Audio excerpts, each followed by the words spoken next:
Assalamu alaikum. My name is Alaikum James. assalam. Hi, James. for How you having doing, me. man? Where are you calling from, Doing sir? good. I'm coming from America, from Michigan. Michigan. May Allah bless you. Thank you for calling.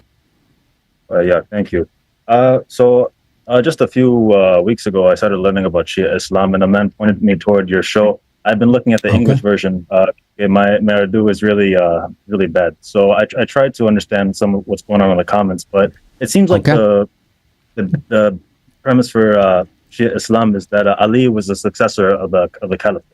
That's Was correct. supposed to be the first successor. So, I try to ask for evidence of this, and they say there's even evidence in the Sunni books, but they say that one hadith says that whoever I am Mawla to Ali is also Mawla to her. Forgive me if I'm not quoting that correctly. Yeah.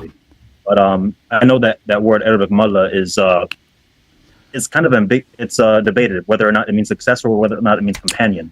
So, what my question is why? So if you watch my on the word Mawla, if you will go to my English channel, a year or two ago, there's a series on Ghadir. Search for a series on Ghadir, Ghadeer. So there you'll find plenty of lectures on the meaning of the word on the meaning of word Mawla. Okay. But there is a whole movement. There's a whole Sunni movement that also disagrees with that word and the understanding. Well, then you will see evidence. You'll see evidence. You'll see evidence to the contrary. So what is the significance of the first caliphate of the? What was the significance that Ali be the first successor of the caliphate for Islam for centuries to come? Like, why is that so significant for us to understand in the modern age as well? So leadership is important. Who you follow, right? Who you follow. Right. That is, from whom you take all the instructions of religion, from which school, right. from which. But Ali did not have divine revelation. The Prophet did. Yeah, but who was the inheritor of Nabi Sallallahu Alaihi Wasallam's all knowledge? That's the question. When the Nabi Sallallahu Alaihi Wasallam passed away, did all the knowledge that Allah had treasured in his heart, that all that go away with him, that was all lost, or that was preserved after him? So that is the question. The divine guidance was, because hadith was not recorded at the time, and very few little hadith has been recorded because in all Sunni books, the number of Sahih hadith is not more than 4,000 or 5,000 hadith. Obviously, and those 4,000 or 5,000 hadith, they're mostly on issues that are not very useful. So all the knowledge that Nabi Sallallahu Alaihi Wasallam came with, that was lost or that was carried on. Leadership, the Nabi Sallallahu Alaihi Wasallam had the divine leadership, the impeccable and infallible leadership.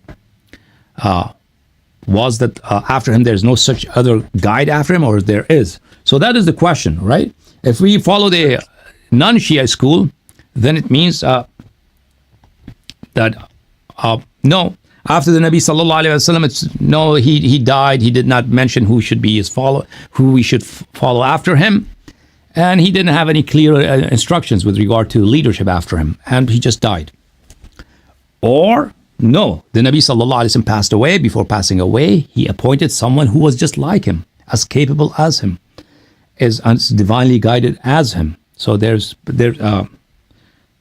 is the difference. Yes, but the Sahaba argued among each other who should be successor, and what I'm really trying to get at is what would be the significance of it today, even centuries after, because even So who you follow? That is it. How do you spend your life? That's a very important question. How do you pray? How do you? Appointed 12 successors, but even today, those successors will all be dead in the modern age. What would be the significance of them? Of that? Oh, so let me guide you to something to read, okay? Because who you follow after the Nabi Sallallahu, because there's a big difference in the teachings of Ahlul Bayt alayhim as-salam and the Caliphs and Sahaba. There's a big difference in the teachings. So the significance is quite a lot. Here, I show you this book. Look, Then I Was Guided. Okay, this is you can download this. Just note this book, Then I Was Guided, by Muhammad al-Tijani as-Samawi. So I urge you to read this book. So it will answer most of your basic questions. Yeah. Just like the companions of Isad, they were also misled after the death of Isad, and then of course. So if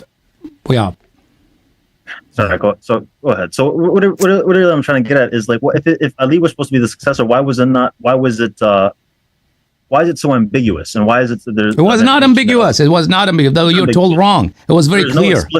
Show me an explicit hadith. So that's your understanding. But look, Nabi sallallahu alaihi wasallam and repeatedly said, Ali is your imam after me. Ali is your wali, your patron after me. Ali is your master after me. If you obey him, you obey Allah. If you obey him, you obey me. If you disobey him, you disobey Allah and me.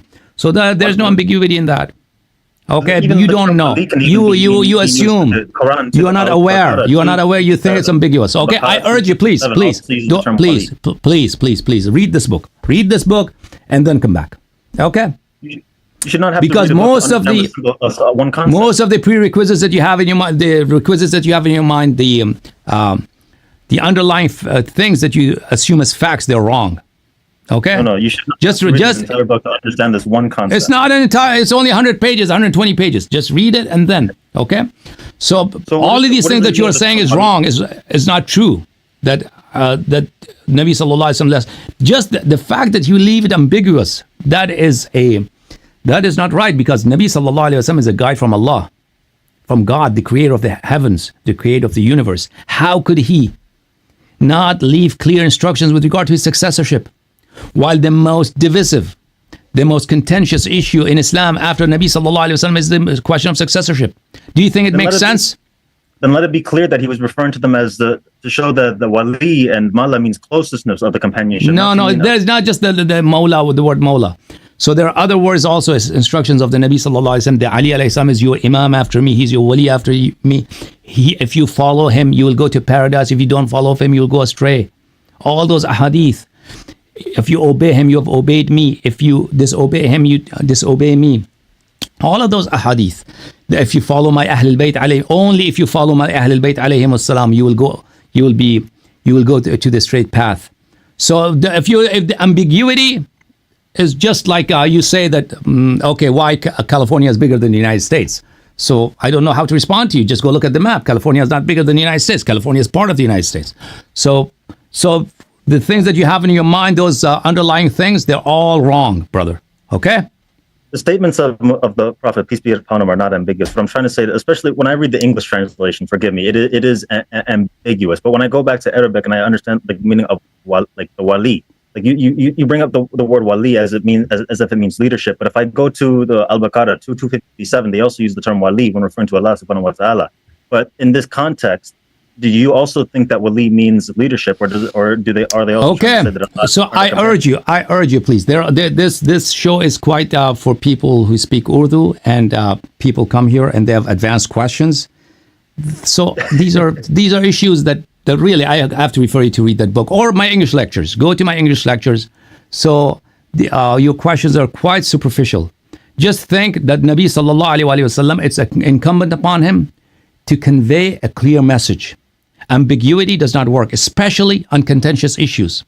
If he left ambiguous teachings, then it means that he caused. No, what are you saying? That is not what I said. What I'm trying to say is what is your understanding of the word wali? Because what I understand it means, you are giving it an ambiguous meaning because you're trying to say that it means leadership.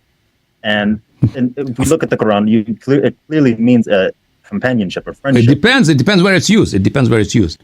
No, it doesn't mean companionship. Anywhere it doesn't mean companionship. Yes, so just pay attention to this. Listen, that if Nabi sallallahu alaihi wasallam leave clear instructions with regard to his succession or not? That's the question you have to address first. Is it possible that he does not leave clear instructions with regard to something vital for the future of Muslims, for generations until the Day of Judgment? Is it possible? Also fabricated statements against each other. Of course, that's not only possible, that's a fact. What I'm saying, is it possible the Nabi sallallahu alaihi wasallam would leave something ambiguous, as important as imamate? No. So there has to be clear instructions. Now, the Omari school of thought, they say there are no clear instructions. That's it. Shia say there is clear instructions. So that's the difference. The Omari, the Sunni position is Nabi sallallahu alaihi wasallam passed away. He did not appoint anyone as his successor. There are no clear instructions. Sahaba decided to choose someone. Is that possible? If you leave your house for 1 week, or if you're a teacher in a classroom, would you leave for 1 hour your classroom without appointing someone to lead the classroom to take care of the kids? No. No. If you have a shop, would you leave just for 2 days or 1 day or half a day from your store without assigning someone to manage your store? No. Obviously no. So there has to be clear instructions with regard to succession. And we believe there is, and we can show you that they're clear. So these statements of the Nabi sallallahu alaihi wasallam that you have to follow my Ahlul Bayt alayhim salam in Quran. If you don't do it, you'll go astray. That is clear instruction to the Sahaba that they have to follow Ahlul Bayt alayhim salam. And Ahlul Bayt alayhim salatu wasalam, their leader, their patron after Nabi sallallahu alaihi wasallam was Ali alayhi salam. Okay, so the proofs of imama are not ambiguous. Are not a few. There are many, there are plenty of proofs and statements, and they are very clear to their meaning. Now, with regard to the word wali, it could mean different things in different instances. But when used with regard to Ali alayhi salatu wasalam, it means leadership. Because Rasulullah sallallahu alaihi wasallam said, He waliyukum waliyu kulli mu'min min ba'di. He is the wali of every mu'min after me. So the word after me, it clearly indicates that he's talking about succession. Okay, James. I think it's more important that we look at Abu Bakr and his primary source of his authority after the Prophet's death. Yeah, I don't think he's acknowledged, and I think his opinion of him is very false and misunderstood. Is reductive in the Shia community as well. No, we understand. I mean, there is no. If this was so significant for the Ummah for centuries to come, it would have been more clear. This is to what? To understand what about Abu Bakr? No, I'm sorry. That Ali is the successor. I acknowledge Abu Bakr as the first caliph. That this was rightful because, well, that is another conversation. Back to what you were saying about Ali. If this was so significant that Ali would be the first that Ali was the successor of Islam, why is it not mentioned more explicitly? Because every hadith that you have given. So that's again, I'm telling you it is. Just look at the sources, please. Okay, just look at the source. It says ambiguous. You just yourself, I asked you, is it possible Nabi sallallahu alaihi wasallam would speak ambiguously? What purpose would it serve? That he would talk ambiguously? It's not significant. Well, why? Why is it so significant? What good does it do? With regard to succession, ambiguous, do not lead people to a right path. Do not leave clear instructions. Which kind of reason would allow that? There are not rulings on whether or not to use a white napkin or a black napkin because it is not significant. So if it is not, so that's what I'm trying to say. Imamat is not significant. Okay. This is the most divisive issue in Islam since the time of the Nabi sallallahu alaihi wasallam. Muslims killing each other on the question of caliphate. So why would the Prophet sallallahu alaihi wasallam would speak ambiguously? I'm not saying he spoke ambiguously. I'm saying you're giving an ambiguous meaning to the word. So did he leave clear instructions or ambiguous instructions? Of the Sahaba. The closeness of so with regard closeness is something else. With regard to succession, did he have clear instructions or not? Did he have clear instructions? If you say no, that doesn't make sense. Remember, this is the most important issue, the most vital issue. Every time Nabi sallallahu alaihi wasallam left Medina, he appointed someone clearly that this will be take care of Medina after me. Every time he dispatched an army to an excursion, he would appoint an emir, a commander. Every time he left Medina, even for half a day, he would appoint someone as caretaker of Medina. Now he leaves this world for eternity, until the day of judgment. And we will see him in the day of judgment. Nabi sallallahu alaihi wasallam leaves ambiguous or unclear instructions with regard to his succession. How is that possible? So there has to be clear instructions. I think the Sahaba misled the Ummah because obviously there was the. That's it. You got it right there. Right there. Because power struggle after the Nabi sallallahu alaihi wasallam is a fact. And those people who took over state or took over power, obviously, they did not allow the clear instructions of the Nabi sallallahu alaihi wasallam to be passed on publicly in Sunni books. That's obvious. So in Sunni books, you would see these ahadith, and along with these ahadith, you will see interpretations that would try to make these instructions ambiguous, but that's not true. You've taken the word ambiguous out of context. Like it's even if Imam Ali was the successor and all the appointed successors assumed the position, what would be the significance today for Islam? What would be different? Everything. The way you read Quran. We already had the Quran. The way you pray, the way you fast, the way you go to Hajj, the way you do nikah, the way you get married, the way you divorce, everything. What are the attributes of the Lord? There's a big difference. Do you as the Lord a physical being? Do you see him or you don't see him? Everything, every little minor and major issue would be defined differently, whether you follow Ahlul Bayt alayhimus salam or the caliphs.